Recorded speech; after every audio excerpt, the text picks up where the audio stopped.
it's this balance between being chronically nice and kindness. So I always try to approach people in life with kindness, but I try to resist the temptation to be chronically nice.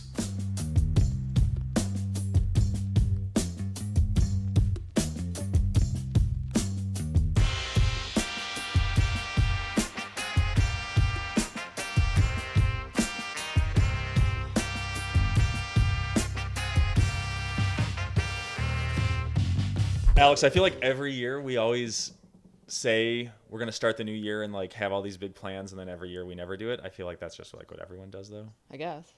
Maybe that's just me. Yeah, it is No? you. Yeah. I'm always like, let's do this. Let's get our stuff in order. Let's figure out our goals and stuff. And we're like, yeah. And then I'm like, are you coming to this meeting or not? Or Yeah, I'm usually just like, sounds good. yeah. And then I expect you to do it. And then yeah. And then I'm like, fail. So instead of expecting you to do it, it's too much coffee and not enough water. My mouth is so dry. I figured. So one of our friends who actually has like done like planning out his year and taking the time to do it and doing it consistently for several years is Josh, right? Who's been on the podcast a bunch. But I don't know, Josh, how many years have you done it's like your protocols, like, or framework, whatever you want to call it, is like Epic, right? How many years have you done this for? Jeez, at least 5. Yeah. Okay, cool. That's 5 more than we have. Yeah. So we figured it'd be fun to have you come on, because it's getting towards the end of the year, right? It's when we're recording this, it's kind of end of September, so it's planning time for next year. So we figured we could have you come on, talk to us about this framework, and maybe just like kind of have a high level go through it with us and do like a light version of what it is.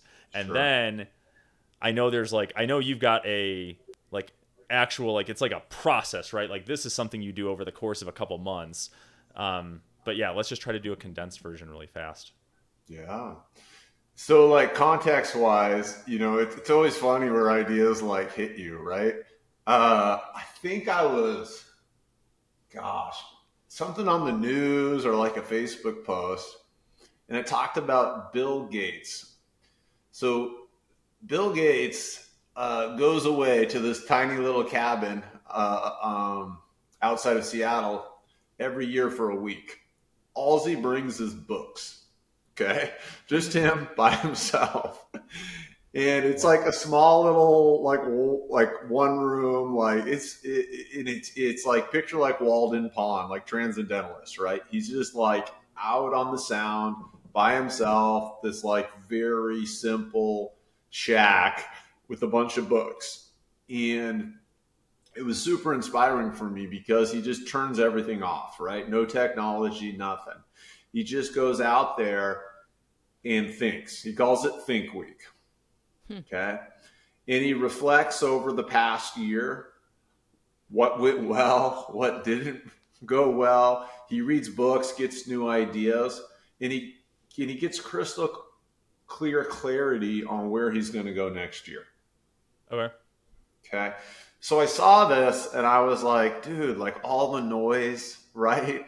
There's like the family noise, which we love, but there's the work noise, there's the media noise, there's friends, there's all these things that pop up.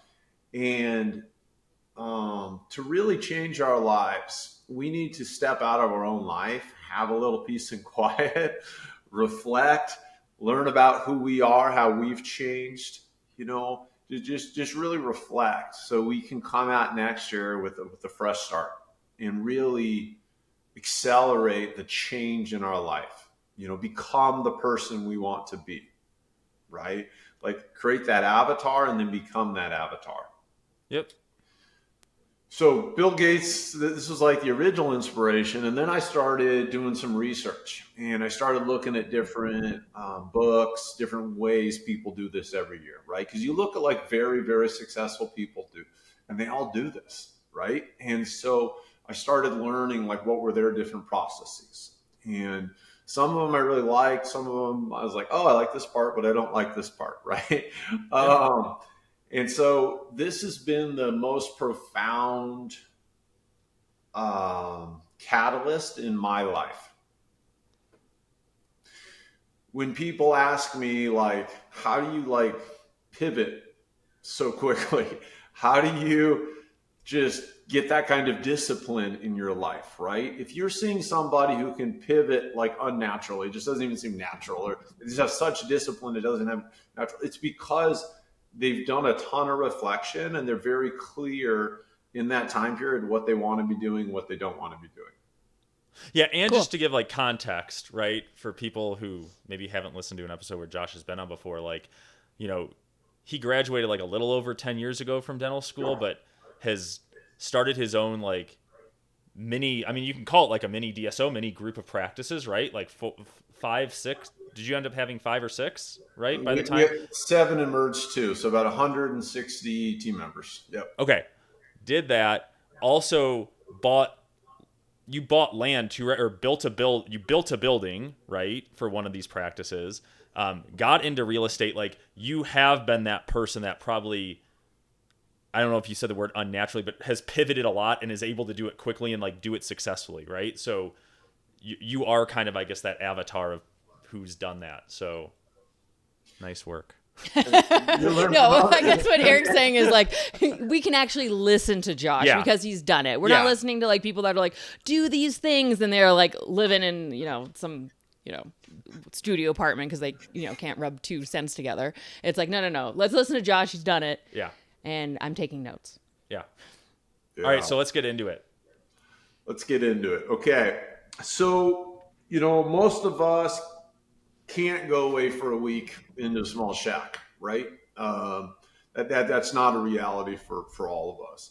But what we can do is carve out time. Carve out time in the evenings after we put the kids to bed. Carve out time before the kids wake up. Carve out a little time on the weekends.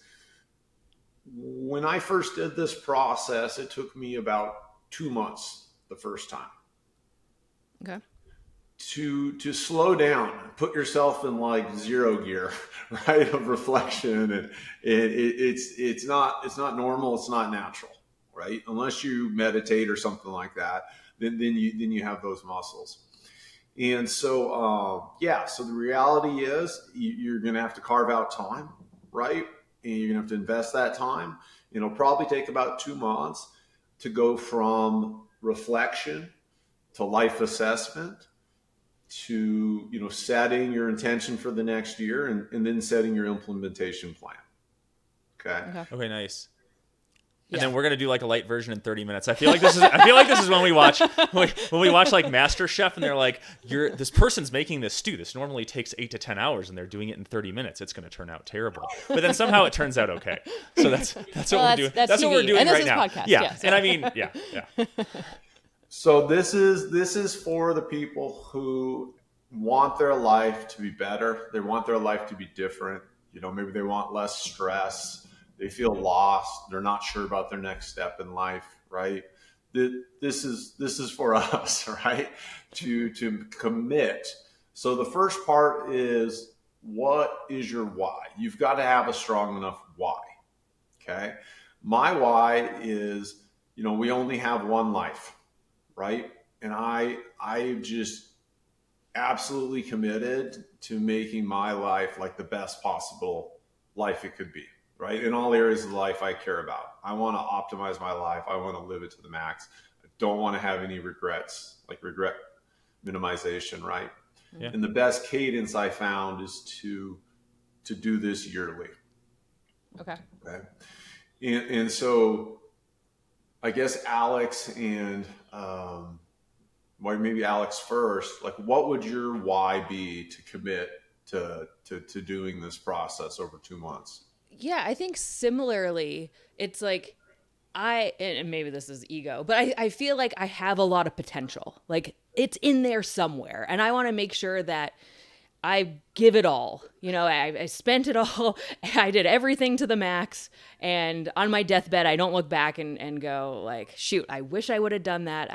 I wish I would have pulled the trigger and gone that extra step or created this business or done whatever. I don't want any of that. I would have been like, yeah, maybe it failed, whatever, but I did it and I tried. And so that's always been my why. Love it. Eric?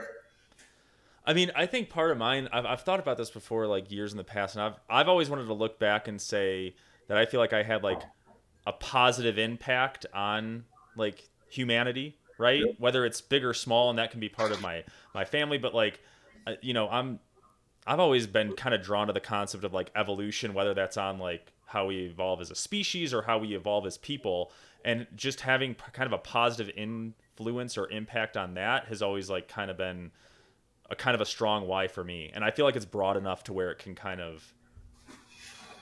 I can kind of hone in on it a little bit. But yeah. I love it. You guys nailed mine too. Like whether you believe in God or Buddha or whatever, I like to because it makes me feel good. And the two whys of the purpose of life for me is to become the best version of myself and serve others, right? Have a positive impact on others. And you guys both mentioned that. So I think that's probably why we like each other. Our whys in life are pretty aligned. Okay, so you got to have a compelling enough why to commit. Right? So that's the first part. Like, why would I do this? Why is this important to me? Kind of realizing that. Okay, once you have that commitment, then it's like, okay, if something is important to you, just like going to the gym, right, or anything else, it's really important to have accountability partners. You have other people that show up with you, right? One of the highest motivators in life is we don't want to look like lazy D-bags to people we respect. Yep. Right? Yep. So if you're in a group with a bunch of people you respect, they're supposed to show up to the gym at 7 a.m. 4 days a week, and you don't show up, they're going to call you out on it, right? They're your friends. They care about you. And you're like, oh, dude, I don't want to go this morning, but I got to show up for those guys or ladies, right? So once you have a why, then it's like, okay, how am I actually going to do this? I need accountability partners, okay? And so for me, like I love teaching. Like I get a lot from teaching. But also, like if I'm going to commit to doing this every year, it helps me to have people that I'm teaching how to do it, because then I feel responsible about doing a good job, right? Sure. And then I do a good job for myself too. Make sense? Mm-hmm. So each year I try to host one of these, and each year I get better about structuring it for others. And that's my why. Is like I'm going to do this, and I'm going to do a better job if I do it for others. Good? Yeah, and I think we can relate that back. It's like with your kids too, right? Like, right now our first graders, she has homework, right, that she brings home. And I'm sure Alex, I mean, you can speak on this. I think part of it is when you're doing that with her, you want to make sure you understand it and are doing a good job too, right? Because you have that responsibility for that other person. Mm-hmm. Yeah. Okay. I'm pretty sure I understand first grade homework. I don't know. They changed math though, didn't they? I feel like they changed this is hard. Yeah. Alex struggles with math. They changed the math. Yeah. No, but I get what you're saying. What are your thoughts too on with accountability partners? Because Alex and no, wait, let me rephrase this. I will struggle with this, not Alex. I combined us. I tend to combine us when it's something that she did, it's both of us. Wow. And when it's something that just affects me, it ends up being like, oh, it's both of us. So but for me, right, like there's probably a lot of advice throughout the years that if I had listened to what Alex had said, right, it probably would have gotten me further along. But like, and I don't know if it's just because it's just a spousal thing, right? And it just happens. But sometimes you tend not to take advice. Like ideally I should, and that would be nice, but you just don't. Sometimes you have that hesitation towards it, or you most fight against it. So when you're trying to do these accountability partners, like who do you want that to be? Does it need to be more of like a colleague or a friend or someone who you aren't maybe as in a good way tied to, like either emotionally or financially, any of that kind of stuff, versus like a spouse? Yeah, I mean, you're accountable to your spouse in many ways already, right? Yeah. You're probably more accountable to them than anyone else in life. So yeah, I typically try to find somebody who I like and I respect, who's committed to the same thing that I'm committed to. Those are usually like 1, 2, 3. So like not your wife. No. I'm joking.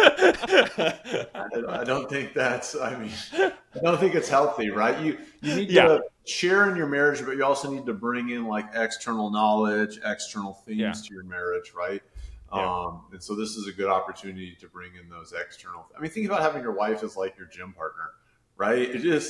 It's like you could. Tried that. It did not work out. Yeah, it was your idea, Alex. She wanted to do that. And I was like, come work out. I was like, I'll keep you accountable. Yeah. And I just yelled at him for like the whole hour. I'm like, you're doing this wrong. Yeah. Like, you don't know how to do this. I was like, it I need to do failed, more and I was weights. like, And you can't come into my workout anymore. Sorry. I didn't want to in the first place. If you like our podcast, check out Alex's newsletter, Just 2 Minutes. It's full of great advice, which makes sense considering it's her thoughts and not me sidetracking her every 2 seconds. You can subscribe at coupleofdentists.com. The link is in the show notes. Now, back to the pod. It's a lot to have a business partner and marriage, family partner, and like work partner. Like, you know, it's like you got to have some extra. Yeah. Okay, so framework here. So why does it take 8 weeks? You need to really reflect, right? And the other piece here, which is nice about having other folks on with you, is you get other ideas, right? Oh my gosh, that's a great goal, or that's a great way to structure that. I hadn't thought about that, right? So as you're going through and building out your epic year, you get to pull ideas from other people who are often similar to you, right? And then you share those ideas, and then your goals and your reflections just get better. So it makes you better as well, more refined. Okay, so I just want to I like to frame the map a little bit. I always like to know where we're headed, right? So you have your why, you have your 8 weeks. But here's kind of the map. So, at the beginning, first week, typically this is review and gratitude, right? We go through all of last year, we reflect on it, we express gratitude around it, and that's super important. That takes the most time, but there's a lot of great questions out there that pull you through this, right? So it's not like you're just like forcing it on yourself. There's questions that pull it out of you, okay? And that was one of the big things for me. I just get stuck. But having good questions is how I got unstuck. And then we really do a current life assessment. We time journal everything that we do in a week, okay? And then we categorize those different things that we're doing in a week into different categories. So we really know where we're allocating our time. We're saying this is important. We say this is what's important to us, but where are we actually spending our time? And you don't know that unless you literally write it down for a week, right? And then break it into categories and look at those categories. Make sense? Yeah, I love that. Proof that you're not doing. Yeah, well, I think that's what one you of those. need to be doing. Well, no, or That's to take it one step further, Alex. Yeah. I know you're waiting on that one thing to come, but Alex had pre-ordered almost that voice recorder, right? That Limitless thing. Oh yeah. That you can wear, and I think it has to you have to have if you're talking with someone else in the room, they have to have approval that they can speak, but it records everything you do and say. And that way, and then it summarizes it for you, which I think is really cool, because that would be cool if you did that for a week. I mean, I don't think it would track oh, you were on the computer from here to here, but at least it records you talking. And so it's nice as it probably would know. Yeah, I would guess. But yeah, I mean, that's a tool that would make this a little easier. But yeah, absolutely. I'm big on tracking things. Nothing changes unless you track it. And you got to know what your baseline is, right? So Exactly. So you need to write down. I mean, I've never done that before, but I would love to do that. Write down, okay, yeah, from 4 to 6, what was I doing? Okay, I was playing with the kids, or I did my workout from 7 to 8 or whatever. And then looking back. Well, you need to do it too, because our memories suck, right? And if you're doing 1,000 things a day, if it's like with patient notes, right? If you didn't do your notes for a week and then you try to go back, you're like, what? What did this patient come in for again? And then you have to look at x-rays, right? Or you have to check other things and you have to jog your memory. And I think that's the same way as this process probably doesn't work if you didn't do that. And actually when you were doing it, journaling down what you did, because you'd have a way different recollection of what happened if you tried to reflect a week later. Yeah. It's very enlightening. Yeah. Cool. And then after you take and categorize everything, okay, you write everything in a list. Let's say there's 20 things, categories you end up doing. Then you rate on each of them how much you love doing that thing, how passionate you are about that task or that thing you're doing for each category, and then how good you are at it. Okay. Okay.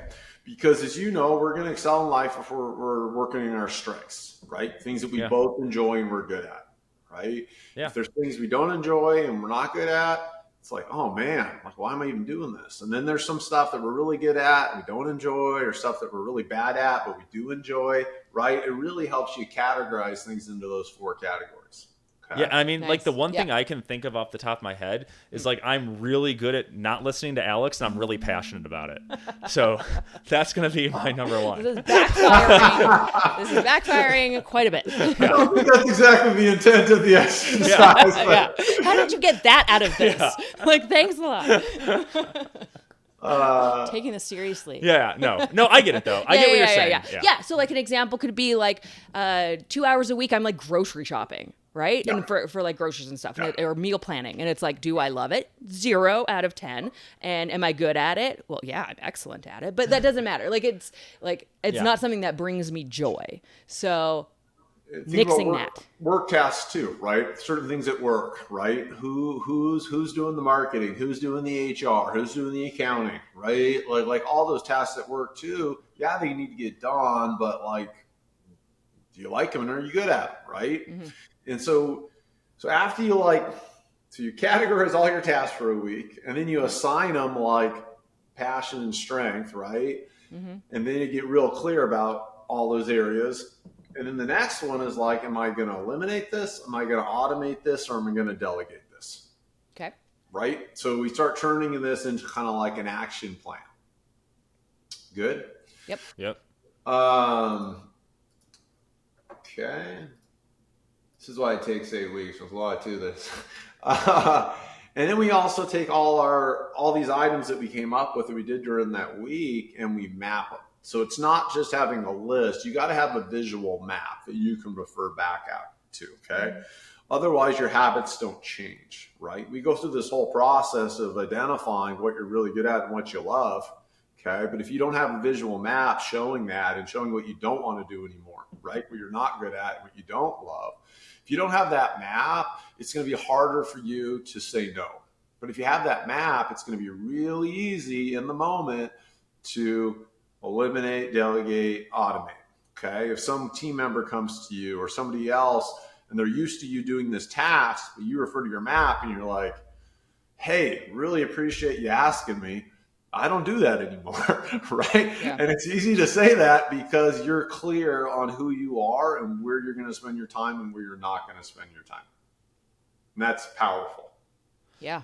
And that's something that's like, at first it does that feel like a little weird at first too, to like go through and do that and to be able to say like, I don't do this. Cause I remember I must have known, I didn't know you were doing stuff like this, but I remember it just, when you said that, it jogged a really weird memory in my head where maybe like 3 years ago, I was probably like, cause Josh you are ahead in your practice journey and everything ahead of like where I was, right? By like a few years. I'm old. And I remember, asking you some question where I was probably trying to bug you about something, and I think you responded similar with like, no, I like this person handles this, right? I think I was like, hey, can you test this thing out or do it for me? You're like, no, let me put you in touch with her who does this. And at first I was like, this is kind of weird. Like, why didn't he just say, he's going to do it? And then like so like for me, I was like, well, why is he doing that? That's a little odd. But now after getting to know you more, I'm like, oh, this makes sense. He is focused on being like hyper focused on certain things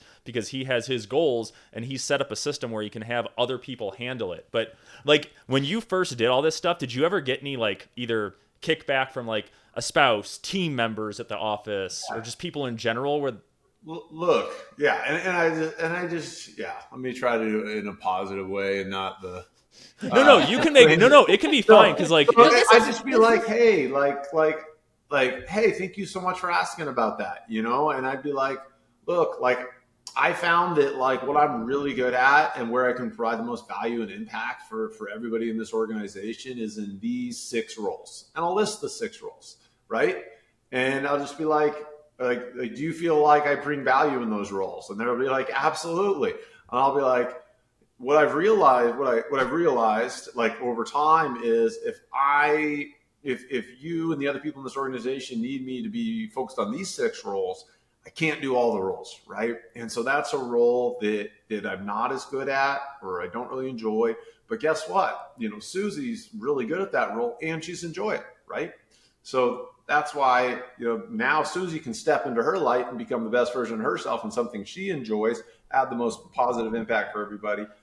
And I can focus on where I add positive impact, right? Well, that's such the nice way of saying it. Okay, I'm gonna say that next time, like the exact script to Eric when he's like, "Can you do this for me?" And I'm like, "Okay, let's sit down here for a second." But this is such a foreign concept to Eric because he says yes to everyone, because he wants everyone to like him, and he's like, "Yes, yes, yes, yes, yes." Versus like it's so quick for me to say no, like no, no, I'm not. I'll give you the explanation later, but the first I'm like no. I'm a quick yes. Yeah, like, yeah. It's like a quick start. I'm a quick yes. He's a quick yes. Yeah, you want him to do something, he'll do it. But yeah, kind no, of. but then I probably won't do it. Yeah, That's the but that's problem. the Is thing. then it creates an accountability thing where then you get spread too thin. And then I started to learn you say yes to a lot. And then the whole paradox is you want people to like you, right? Like you were saying, and you say yes to too much stuff. So it would be like me saying, hey, Josh, let's be accountability partners at the gym. Yes. All right, let's go do this. Yes. And then you end up not being able to do everything. And then you're not accountable to that person. And they don't end up really liking you. So it doesn't work. Yeah. So it kind of creates an issue. Yeah. But what I like, and you kind of said this too, is that I always think of that saying, it's like if you're saying no to something, it's because you're saying yes to something else. And I focus on that.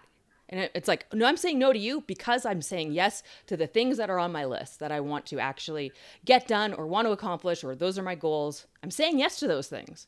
So I always think of it that way. Which, and okay, Josh, like you like you said, you like to study high performers. You have your why in your life. You want to maximize your life. So what do? You look at the people who you believe has maximized their lives from happiness, financial. Those people usually do things differently, right? Because if they did everything like everyone else, they'd be like everyone else.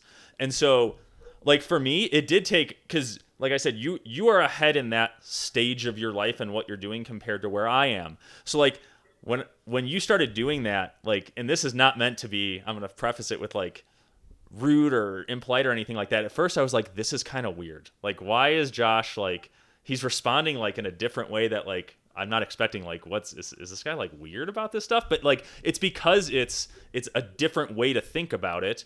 And you're coming from, and I didn't understand that your context is, I am trying to maximize my life. I want to be like this. I'm going to have to be a little contrarian with some stuff. And I think, and that's one thing for me where it's like, I always want everyone to like me. So I will prevent myself from doing that because I don't want to have that internal struggle there. But it took me a little while, honestly, to understand that piece just from talking with you. And now that I get it, it's like I have a ton of respect for what you do, but it did take me a little bit. I don't know if you've had that. Sorry for the critique. Eric's feelings were hurt on that, I think. We all know Eric wants more friends. If you're enjoying this episode, share the podcast and then tell them to DM Eric so he can hit his quota of 1 new friend per day. Now back to the episode. I think, Eric, yeah. So many people in life, including myself, we like to please other people. Right? We like to serve other people and we feel good pleasing and serving other people, right? But one of the most common things us feel and say is, I am exhausted. I am burnt out. I am tired, right? And so, serving others and saying yes all the time only works to a certain point, right? And then you get over this precipice where it's like, I'm just worn down. I'm not refueling. I'm not recharging. I'm not the best version of myself for my patients, my team, my spouse, my kids, my health, right? And so it's like, once you see that road eventually burns you out, it's like, okay, like at what cost, right? And so I think this is I appreciate your vulnerability. I think most of us, a majority of us dentists run into this. And I definitely ran into this. And so I appreciate you sharing that. I think a lot of people need to hear that. No, and I said, like, on my end, it turned into an appreciation because like what I'm trying to say is like your switch flipped, right? In a good, I can just like how you thought about life, how you thought about everything is kind of like it's switched before mine did. So I was trying to understand how you respond and do things from a totally different context. And it took me a while to get there. But I mean, I understand why. I mean, proof is in the pudding, right? Like, look what you've done. It's this balance between being chronically nice and kindness. So I always try to approach people in life with kindness, but I try to resist the temptation to be chronically nice. Yeah. It, Yeah. it's a I get very it. Yeah, fine yeah. line, Yeah. but it's definitely important. Yeah. All right, we can get back to it. Sorry, I went off on a tangent. No, it's good. That's just been on my chest for a while. This is where most of us are going to end up, right? Burnt out, doing everything. So this is important. Okay, so It always turns into about you. Yeah, I know. so some other parts that are really key to this. So once we really understand ourselves better, right? We've done all this reflection over a few weeks, right? With others who are like us, who are having similar problems, shared problems, right? We have that reflection. We learn about ourselves, our strengths, our things we don't enjoy, right? And we get real clear about those. Then it's time to like build next year. How is next year going to be the most amazing year ever, right? How is it going to be epic? Okay. Mm-hmm. And people will be like, wow, you grow so fast and you just like, you change so fast. Like, how do you do that? It's because you got clear on who you are and where you want to be. Okay. Yeah. So we go through, like, do a vision board. I think that's super helpful. Like, pictures of everything that's important to you. Right. I pull up pictures of like kite surfing in like the Caribbean, right? And like a beautiful house and spending time with my family and skiing with them and like the things that get me fired up, right? Okay. And I have that visual representation right there. So that's like an emotional, that's fun, right? I get clear about my hats and roles, right? So we talked about what you want to do, but then really define that role. What is it? What are you going to be? Who are you going to show up as this year? Okay. Key principles. Part of this process I like too is like, what are the principles that guide you, right? Ray Dalio has his big book with like a ton for his organization, but you got to really know yours as well. SMART goals, of course.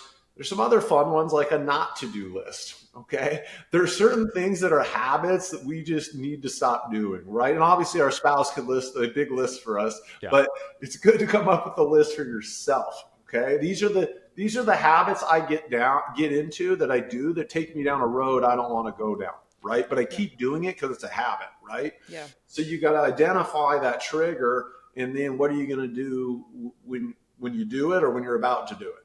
Okay. And so we have a little exercise worksheet we put together on that. Also, like burnout, we break down burnout, right? Where you're getting burnt out, and then how you're going to jump start yourself out of burnout. Okay. Cool. Mm-hmm. And then as part of our design, I like to think of it as I love being free. I love being able to wake up in the morning and do whatever I want, right? That really appeals to me. So we break down our life into 12 freedoms. Okay. I call the first one iron mindset freedom. Okay. Start with mindset, resilience, discipline, mental toughness. Okay. Set some SMART goals around that. Time freedom. Okay. How am I going to protect my time? Okay. Set some goals around that. Geography freedom. Okay. Do I want to be tied to a dental practice? Okay. Do I want to not be tied to a dental practice for a certain part of the year? Do I want to go on vacation? How am I going to accomplish that? Right. So I like to think in terms of geography freedom, the ability to be physically somewhere else when I want to. Good. Okay. Yeah. So how about, I won't go over all of them, but I have 12. Yeah, but that's a good, yeah. Yeah. Good. That makes sense. Mm-hmm. Okay. And then it's about implementation. Okay. In implementation, like there's lots of goal setting habits, but the best one I found is schedule. Okay. So we build our ideal weeks in Google Sheets. Okay. Our whole week, we have it in one Google Sheet. And then we break down rituals. Okay. Your weekly planning ritual, your morning ritual, your evening ritual. We insert these rituals into our weeks. Okay, create a framework. And then we put in like the time we want to work, right? Am I working clinically? Am I working on the business? Am I working in the business? Am I spending time with family? We create blockouts for the whole week, because if you want to live a life with intentionality, you only have so much time, right? Yeah. So you got to get really clear about where you're allocating your time, how much time you're allocating, making sure that the week lines up with your goals for that year in this 12 freedom areas, right? Because if you don't plan your week according to your 12 freedom areas, you're not actually going to achieve your goals, right? You're going to be overwhelmed. There's too much. So this forces you to be selective with what's most important to you, and then allocate the time needed to achieve that. Okay? Good? Yeah. Great. Okay. So, And we're done. So go. This has been the most impactful thing in my life, and this is why I love doing this every year, and this is why I love sharing it and helping others, because my hope is that this helps people get out of the funks they're in and help them to become the best version of their self that they want to be, as fast as possible by doing this every year. So you're gonna, you said what, like mid-October, around like the 15th, you're gonna do this for yourself, but then other people too, right? Yep. So what we're gonna do is on Fridays, I have like a real estate mastermind I do, and we're just gonna use that time slot. It'll be over 8 weeks from like October 15th to around December 15th. And we'll work through all the worksheets. I'll give you homework every week and we'll come together. If you miss a week, we'll have, recordings so you can watch it, and we'll be each other's accountability partners in building like this ideal, epic year for each of us. And it's super fun.